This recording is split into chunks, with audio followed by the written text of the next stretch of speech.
뷰티라이프 김목사입니다. 다니엘 7장 1절입니다. 바벨론 역사에서 벨사살이 왕으로 집권한 적은 없습니다. 섭정왕 역할을 좀 했었을 뿐이죠. 역사라는 틀 안에서 온 세상을 향한 하나님의 뜻을 풀어나가는 성경으로서 다니엘을 보시면 좋을 것 같습니다. 2절입니다. 네 바람은 하늘에서 내려온 것으로 큰 바다 위로 몰아칩니다. 하나님 사용하시는 도구로 표현되는데요. 욥기 26장 13절 보시고요. 바다는 하나님을 대적하는 세력의 상징입니다.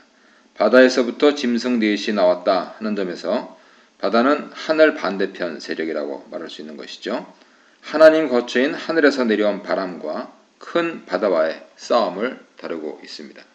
3절에서 8절입니다. 네 짐승이 나오는데요. 첫 짐승은 사자의 용맹함, 강함에 더하여서 독수리의 날개까지 가졌으니 매우 강력하고 신속한 이미지를 갖고 있습니다. 날개가 뽑혔다 하는 것은 기동성의 상실, 세력의 약화를 나타낸다고 볼 수 있고요. 사람처럼 두 발로 서게 되었다 하는 것은 여전히 막강한 능력을 지니고 있다는 것을 보여줍니다. 사람처럼 서고 사람 마음을 지녔다는 것은 어떤 우호적인 인상을 반영할 수도 있겠죠. 둘째 짐승은 곰 같았습니다. 막 움직이려 하는 상황 혹은 움직이고 있는 상황을 나타내기 위해서 한쪽 몸을 들고 있다 이렇게 나옵니다. 이 사이에 새 갈빗대가 있다라고 하는 것은 무엇인가를 덮쳐서 물어뜯고 있는 그런 상징이죠. 이 곰에게 일어나서 많은 고기를 먹으라 말하는 자들이 여럿이라는 점에서 하늘에서 나는 소리를 보기는 어려울 것입니다. 많은 고기를 먹는다는 것은 더 많은 살육과 사냥이 닥쳐올 것임을 보여주는 것이죠. 셋째 짐승은 표범입니다. 등에는 새 날개가 있고 머리가 넷이 있었습니다. 이 존재의 강력함, 빠름을 상징한다고 볼 수 있겠죠. 넷째 짐승은 알려지지 않습니다.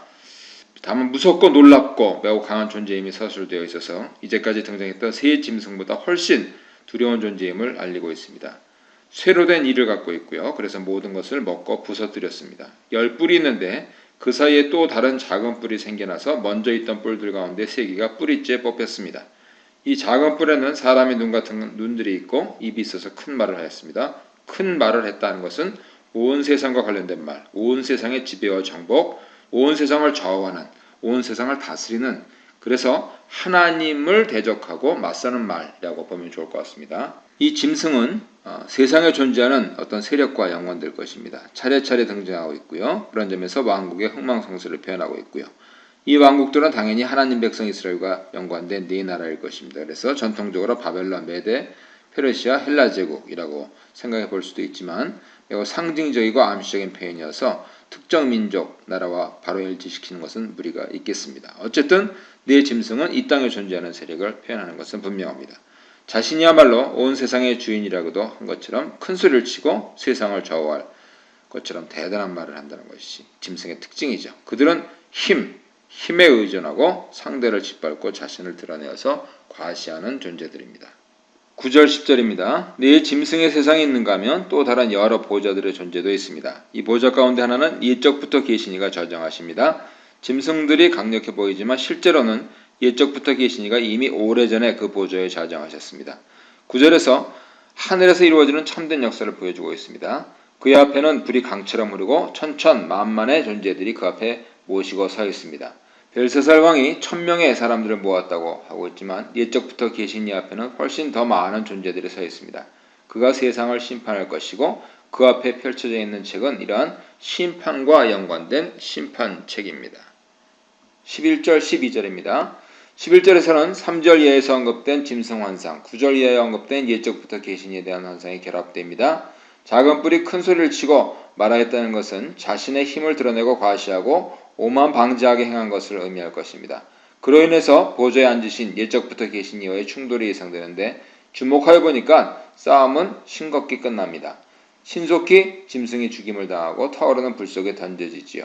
보좌에 앉으신 이의 권능이 얼마나 크고 세상 제국의 힘이라는 것이 얼마나 초라한 것인지 단적으로 보여주는 것이죠. 세상 나라들은 힘을 과시하지만 하나님의 행하심 앞에서, 하나님의 에이전시 앞에서는 하룻밤 꿈과 같은 일정 충몽인 것이 실상이시죠. 시편 78편 18절에서 20절을 보십시오. 아직 짐승들이 존재하지만 그것은 이미 권세를 빼앗긴 채 최종적인 심판의 시기까지 기다리고 있는 것에 불과한 것입니다. 13, 14절입니다. 보좌 앞에 인자 같은 이가 인도됩니다. 이 표현이 복음서에서 예수 그리스도를 가리키는 구절로 인용되고 있지요. 다니엘서 본문 자체로만 보면은 눈에 보이는 모습, 형상에 대한 것임을 주의해서 볼 필요가 있습니다. 강력한 모양의 짐승들에 비해서 사람 같은 모양의 어떻게 보면 약해 보이는 그러한 존재가 비교되고 있지만 바로 이 존재에게 권세와 영광과 나라가 주어져 그의 권세는 소멸되지 않고 그의 나라는 영원한 것이 되는 것입니다. 약할 때 강함을 주시는 주의 능력을 체험하는 오늘이 되시길 바랍니다.